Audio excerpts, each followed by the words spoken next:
भारत के कल्चर का, सनातन का, स्पेस और साइंस से कितना गहरा कनेक्शन है इस क्लिप में आपको पता चलेगा। इसे अपने दोस्तों से ज़रूर शेयर करिएगा। Thank you for watching TRP clips. नमस्ते।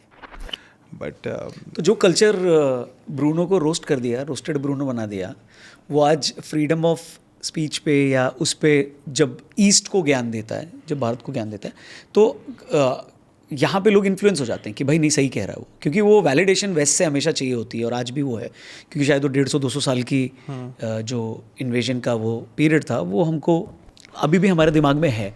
तो आपको लगता है वो, और वो घर घर में है, किसी न किसी तरीके से है। इंग्लिश नहीं जैसे एक टाइम था, अब तो खैर मैंने, क्योंकि मेरा बच्चा भी स्कूल जाना शुरू कर चुका है, तो मैंने देखा है कि नहीं, अब स्कूल में इंग्लिश को उतनी प्रायोरिटी नहीं दी जाती। स्कूल कहता है कि बच्चे को आपकी रीजनल लैंग्वेज या आपका उसको हिंदी आनी चाहिए।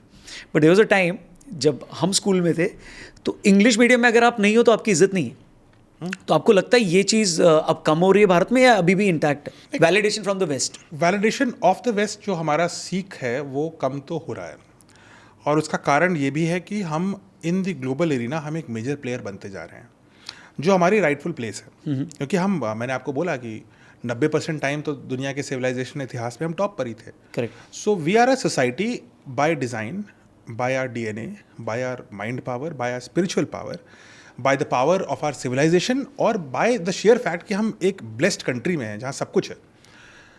हमारे पास बहुत सारे रिसोर्सेज हैं और उनको यूज़ करके, और ह्यूमन रिसोर्स को यूज़ करके, we will rise and we are rising. Correct. आज़ाद भारत के पहले, 47 के पहले, भारत की औसत growth, GDP growth rate was about 0.2%, 0.2%। आज़ादी के बाद से भारत की ग्रोथ रेट लगभग 5 से 6% रही है और अब उसी रेंज में रहती है। अब 8 कभी आ जाती है, कभी 6 हो जाती है। तो it is gone up by 30 times the growth rate, और तुरंत हो गई। आज़ाद भारत के पहले, आज़ादी के पहले, Bharat was the land of भुखमरी। हमें बोला ही जाता था भुखमरों का देश। चर्चिल ने हमें बोला ये भुखमरे हैं, ये सब मरने दो इनको। 1943 में जब हमारे यहाँ बंगाल फैमिन आई तो चर्चिल ने बोला ये तो जानवर है, इनको मरने दो जानवरों की तरह। उसके 4 साल बाद भारत आज़ाद हुआ, लेकिन आज़ाद भारत में आज तक लार्ज स्केल फैमिन नहीं आया। हमने कुछ भी करके ये नहीं होने दिया। So India will acquire it's destined place, और जैसे जैसे हम दुनिया के रोकने के बाद भी, काफ़ी इस तरह के pressures, societal, cultural, economic pressures के बाद भी हम राइज कर रहे हैं, we are gaining the faith in our own system in our selves. और मुझे लगता है कि पिछले 10-15 सालों में ये ज़्यादा बढ़ा है। जब छोटी सी चीज़, जैसे हम बात कर रहे थे योग, जैसे था योग का, आपने बोला कि it was considered to be a faith thing, ये फेथ इशू है। बट फेथ इशू कहाँ से हो गया? मतलब योग में कौन सा फेथ इशू है? It's a beautiful mental, physical and spiritual exercise. Spirituality is not एक किसी विशेष धर्म का विशेषाधिकार नहीं होता स्पिरिचुअलिटी पे, और हमारे सिविलाइजेशन में तो बिल्कुल ही नहीं होता, क्योंकि तो हमारा धर्म ही अलाउ करता है कि आप सब कुछ कर सकते हो as long as you don't hurt somebody else, it's fine. So धीरे धीरे over time India was preparing for it, and I think now it's taking off. और हमारी टेक्नोलॉजिकल प्रावेस जो है ना, वो काफ़ी विदेशियों का मुंह बंद कर दिया। 1970s 60s के एंड में और 70s की शुरुआत में जब भारत स्पेस में गया पहली बार, 1969 में इसरो बना। उसके पहले इंकोस्पार था 1965 में, 69 में इसरो बना। 70s में हम शांत थे 79 तक। 79 में हमने अपना पहला लॉन्च करने की कोशिश करी, वो अनसक्सेसफुल था। 80 में हम स्पेस पहुंच गए। उस दौरान ऐसे कार्टून्स बनते थे अमेरिकन प्रेस में, जहाँ पे ये बड़े बड़े साहब लोग बैठे हुए हैं, एक USSR, एक USA, एक फ्रांस, और ये सब चाइना, और इंडियन आदमी एक आया, गरीब, दुबला पतला, बनियान पहने हुए, ऐसे ऐसे खटखटा रहा है धोती पहन के, गाय लिए हुए, स्पेस क्लब। ऐसे मजाक उड़ाते थे कि ये गरीबों का देश है, कपड़े भी नहीं हैं, बैल लेके घूम रहे हैं, और इनको स्पेस में आना है। That's how they joked.